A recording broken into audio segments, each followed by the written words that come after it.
안녕하십니까? 세상을 환하게 비추는 남자 빗장TV의 조명감독 김태형입니다. 지난 96강에 야외 드라마 조명감독 인터뷰 첫 번째를 시작했죠. 이번에는 그 또 두 번째 시간 조명감독한테 제가 물어본 질문의 두 번째 내용을 보도록 하겠습니다. 요 장면은 상암 MBC 로비에 로비 1층인데 1층 로비인데 여기를 아마 드라마에서 아마 병원 입구로 이렇게 설치를 해서 이렇게 하는 장면을 제가 멀리 롱샷을 한번 찍어봤습니다. 여기 여기 있는 분들이 다 드라마 관련된 스태프들, 연기자, 매니저 이런 분들이에요. 장비도 있고 이렇게 여기 상암 MBC 로비에서 굉장히 많이 찍는 모습을 제가 담아봤습니다. 자, 질문 계속 보도록 하겠습니다.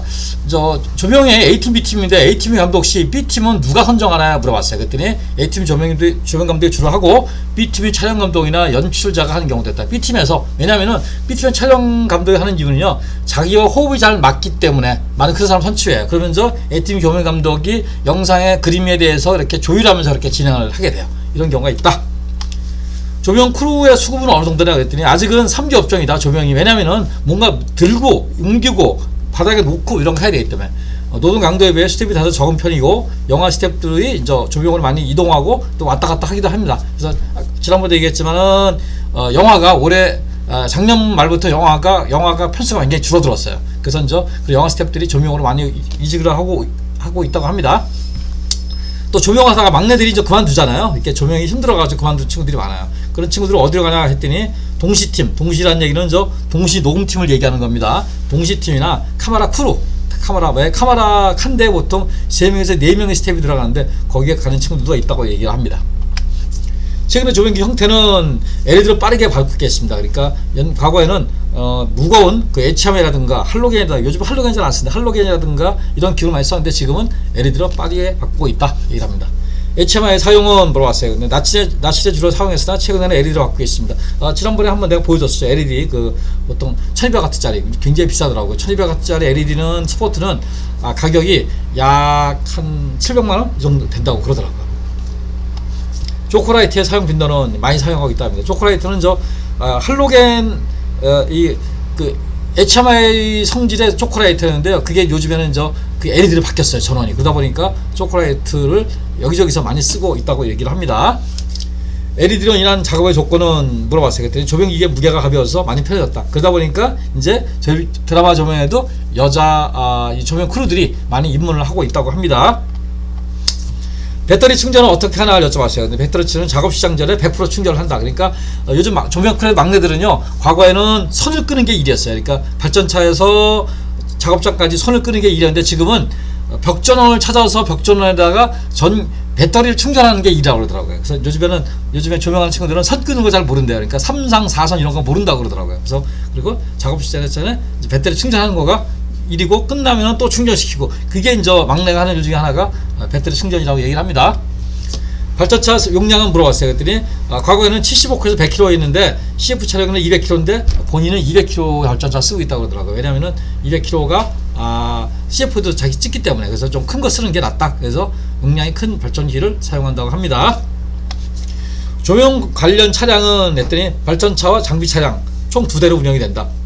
그래서 발전차 한 대, 장비 차량 한 대, 그래서 2대로 운영된다. 그래서 아마 그 수용차 가는 경우도 있고, 또 조명팀들은 발전차, 장비차에 타기 가기도 하고, 또 조명 감독은 자기 차보다는 연출자 차량을 많이 타고 가요. 왜 연출자 차량을 많이 타고 가냐면은 그 타고 가면서 다음 씬에 대한 얘기를 해요.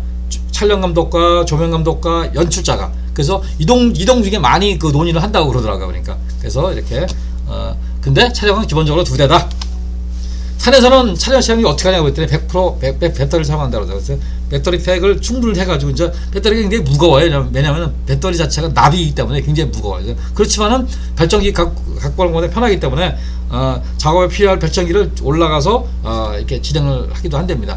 얘는 같은 경우는 무인도에서 이렇게 촬영을 하잖아요. 무인도 같은 데서 촬영을 할 때 안 싸우면 다행이다가 무인도 가잖아요. 그때 제가 여쭤봤더니 조명 감독한테 거기는 소형 발전기를 가지고 가요. 소형 발전기를 가져가서 거기서 그 발전기 돌려서 충전하기도 하고 그걸 직접 쓰기도 하고, 소형 발전기를 그 업계에서는 통통기라고 해요. 통통기. 왜냐면 통통통통통통 소리가 나요. 통통이라고 얘기하는데, 그래서 무인도에서는 예능에서 이렇게 촬영을 하기도 하는데, 기본적으로 산에서는 발전기를 사용하지 못하고 배터리를 가져간다고 합니다. 그래서 발전기 통통 소리 나서 오디오에 지장을 받잖아요. 못 쓰잖아요. 그래서 실내에서 벽전의 사용은 막상 할 수 없잖아요. 그런 거는 상수협조 섭외팀, 그러니까 로케이션 매니저한테 우리 벽전을 쓰게 해주십시오라고 허락을 맡아서 이렇게 쓰게 써서 진행을 합니다.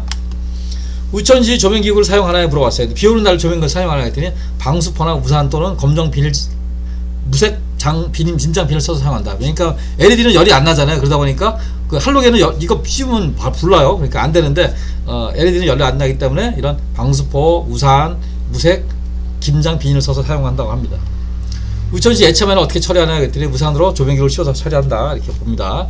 비에 맞으면 조명기구는 오프될 확률이 높다. 80%. 근데 이제 LED 같은 경우는 좀 덜 그런데 이런 애참에다 이런 거는 비에 맞으면은 나갈 확률이 높다. 그래서 비 오는 날 가급적 촬영하면 안 돼요, 원래. LED 라이트 비중은 지금 한 80% 이상이다.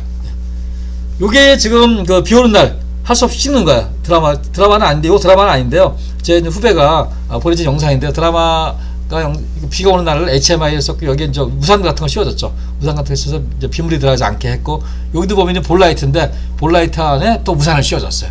우산을 씌워서 이렇게 진행을 하는 모습을 이제 보고 계십니다. 그 조코와 HMI 라이트 사용 장면, 제가 드라마 하는 장면을 제가 일산 그 옥상에서 찍는 모습인데요. 그거 한번 보시도록 하겠습니다.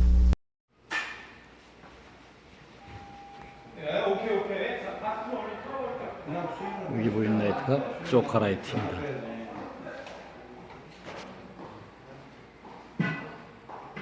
요 보이는 라이트가 HMI. 지금 보이는 게 연기자의 대사를 살리는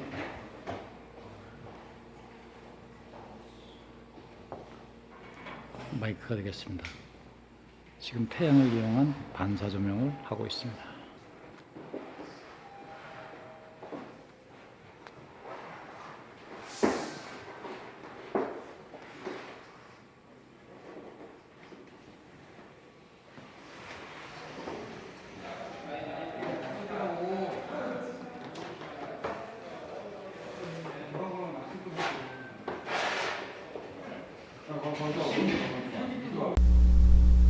잘 보였습니까? 이렇게 초코라이트가 HMI 라이트를 써서 인물의 조명을 줘서 이렇게 진행한 모습을 제가 영상으로 다 봤습니다.